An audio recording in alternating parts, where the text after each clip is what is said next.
This channel does not promote any violent, harmful, or illegal activities. All content provided by this channel is meant for an educational purpose only. মুখ্যমন্ত্রী মমতা বন্দ্যোপাধ্যায়ের একটা কথা আপনাদের এই মুহূর্তে স্মরণ করাবো। তিনি বারবার বলেছেন যে অবাধে যে বালি চুরি হচ্ছে এগুলোকে আটকাতে হবে প্রশাসনকে, কিন্তু তারপরেও সেই চিত্র বালি চুরির উঠে আসছে আমাদের ক্যামেরায়। আসানসোলের দামোদর ঘাট, সেখানে চলছে এই অবাধে বালি চুরি, অবৈধভাবে বালি উত্তোলন, বালি পাচারের অভিযোগ আসছে।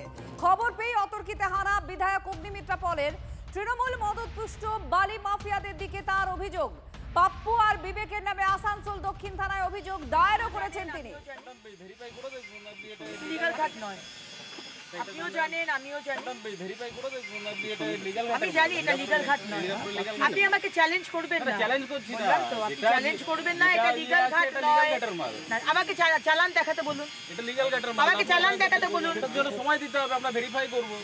এগুলোকে গাড়িগুলোকে কনফিসকেট করতে হবে, আমি এফআইআর করব। সেটা আমি ডিটেইন করছি, এটা তো লিগ্যাল ঘাটের, আপনি ভেরিফাই করুন। এটা লিগ্যাল ঘাট নয়, আপনি আমার সাথে তর্ক করবেন না। এটা হীরাপুরের লিগ্যাল ঘাট আমার দেখান তো, আমি তো মাফিয়াদের নিয়ে কাজ করি না।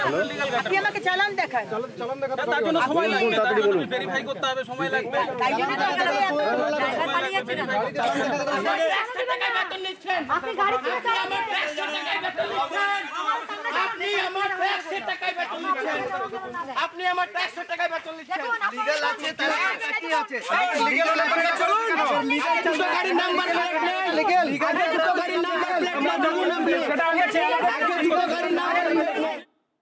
চন্দ্রশেখর আমাদের প্রতিনিধি আমাদের সঙ্গে রয়েছেন। চন্দ্রশেখর, আমরা কিছুটা বাদানুবাদ শুনলাম, কি করে অগ্নিমিত্রা পল এই খবর পেলেন, আর যেখানে পুলিশ আধিকারিক তাকে বলছেন যে এটা লিগ্যাল, অর্থাৎ এখানে সেই অথরিটি আছে, বালি তোলার অনুমতি আছে, এই নিয়ে ঠিক কি তথ্যই বা রয়েছে, কি বলছেন বিধায়ক এবং প্রশাসনের তরফ থেকে কি বলা হচ্ছে?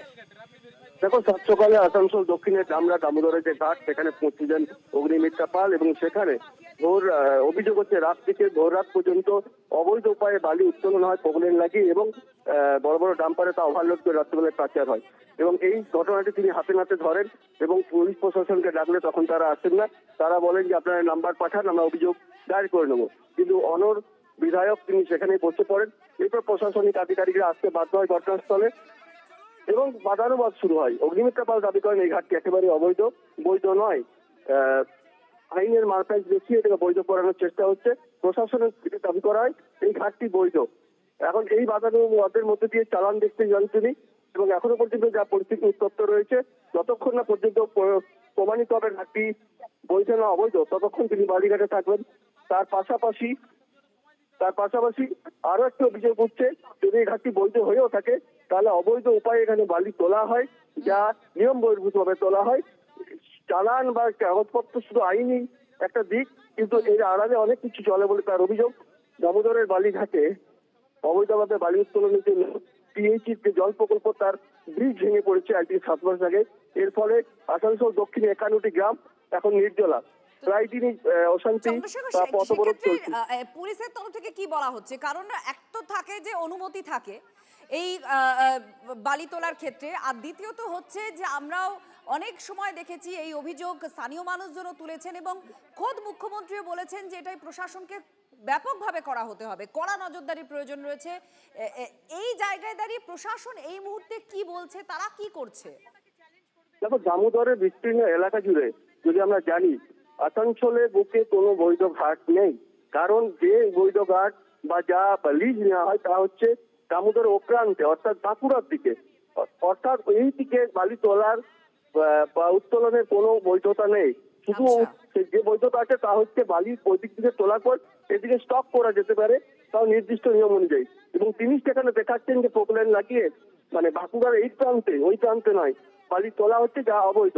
এই নিয়ে বাদানুবাদ, যতক্ষণ না প্রশাসন অর্থাৎ জেলা প্রশাসন বিষয়টি হস্তক্ষেপ করবে ততক্ষণ পর্যন্ত পরিষ্কার হবে না যে কোন উপায়ে এখানে বালি তোলা হচ্ছিল বা কোন আইনের মারফত এখানে বালি তোলা হয়। বেশ, তুমি পরিস্থিতির দিকে নজর রাখো। চন্দ্রশেখর আমাদের প্রতিনিধি জানাচ্ছিলেন এই মুহূর্তে পরিস্থিতি যথেষ্ট উত্তপ্ত হয়ে রয়েছেন, এবং বিধায়ক অগ্নিমিত্রা পল তিনি এখনো ওই ঘাটেই থাকবেন বলেছেন যতক্ষণ না ব্যবস্থা নেওয়া হবে। আসানসোলের দামোদর ঘাটে বালি চুরি চলছে এমনই অভিযোগ অগ্নিমিত্রা পল বিধায়কের, এবং অবৈধভাবে বালি উত্তোলন আর বালি পাচারের এই অভিযোগ পেয়েই অতর্কিতে হানা দেন তিনি।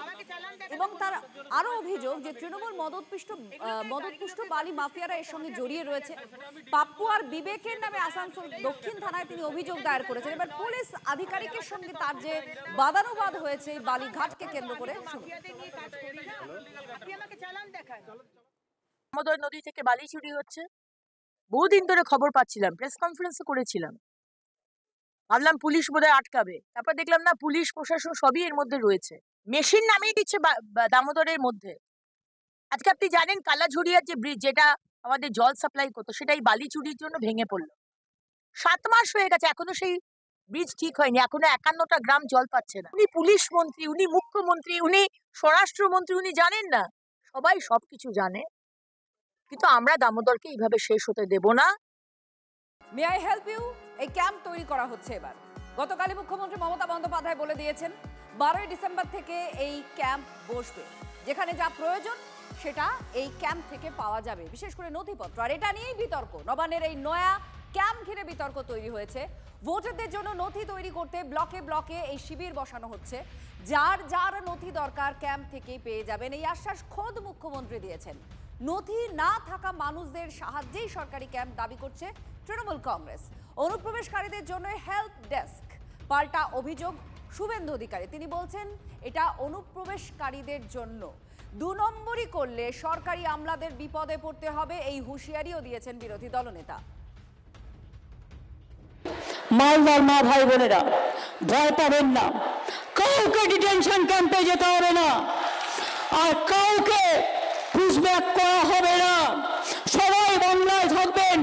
আপনারা দেশের নাগরিক, আপনারা দেশের ভোটার, আপনারা নিশ্চিন্তে থাকুন, আমি আছি আপনাদের পাহারাদার, আমি দেখে রাখবো।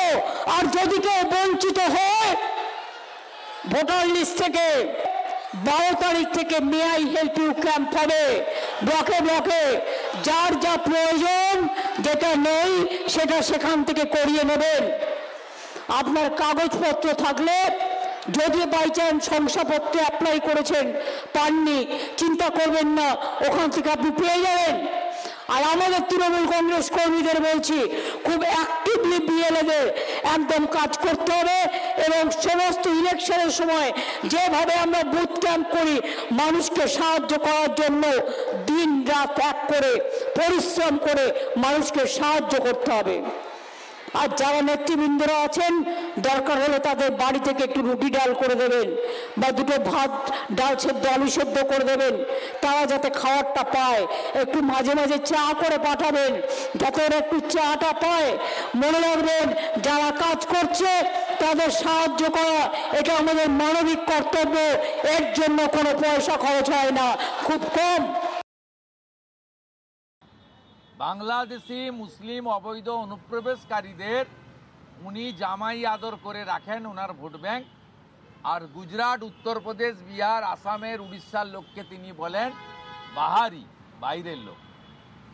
অতএব উনার হেল্প ডেস্ক সরকার থেকে করতে পারেন, যে সেক্ষেত্রে যদি 2 নম্বরই করেন, সার্টিফিকেটে নথিতে সই যে বিডিও, এসডিও, ডিএমরা করবেন, তারা যদি বিপদে পড়েন, মমতা ব্যানার্জি তার কোম্পানি কিন্তু বাঁচাতে পারবে না, বাঁচাবে না। এটা বহুবার প্রমাণিত হয়েছে। আমি বিডিও, এসডিও, ডিএম এবং বার্থ সার্টিফিকেট যারা দেন, বিএমওইচ, সিএমওইচ, মেডিকেল অফিসারদেরকে সতর্ক করছি, আপনারা অবৈধ অনৈতিক কাজ করে নিজেদের বিপদ ডেকে আনবেন না। আবার এসে গেল TV9 বাংলা ঘরের বায়োস্কোপ অ্যাওয়ার্ড। সেরা বাছাইয়ে শামিল আপনিও। বাংলা ওয়েব সিরিজে আপনার পছন্দের সেরা নির্দেশক কে? Joydeep Mukhopadhyay, Puropuri Eken, Arnab Ringo Banerjee, milkshake murders, Shagnik Chatterjee, lady Chatterjee, Aditi Roy, Nashtanir 2। tv9bangla.com/ঘরের বায়োস্কোপ সাইটে গিয়ে ভোট দিন আপনার পছন্দের সেরা নির্দেশককে। TV9 বাংলা ঘরের বায়োস্কোপ অ্যাওয়ার্ডস আসছে TV9 বাংলায়।